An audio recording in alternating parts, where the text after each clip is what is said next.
বাতাসিয়া লুপে।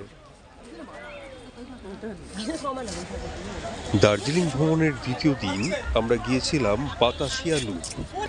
অপূর্ব সুন্দর জায়গা।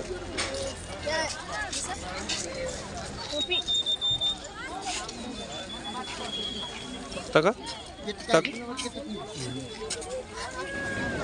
হালকা কুয়াশা ঘেরা পরিবেশ, আকাশ পরিষ্কার থাকলে এখান থেকে কাঞ্চনজঙ্ঘা পাহাড়টাও খুব সুন্দর দেখা যায়। গোর্খা সৈনিকদের স্মৃতির উদ্দেশ্যে তৈরি একটি মোমেন্টো বাতাসিয়া লুপ।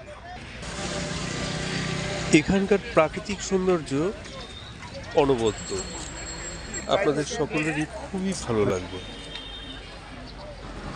এই উদ্যানটিতে দেখা যায় নানা ধরনের ফুলের সমাহার, যা মুগ্ধ করে তোলে আমাদেরকে। হ্যাঁ,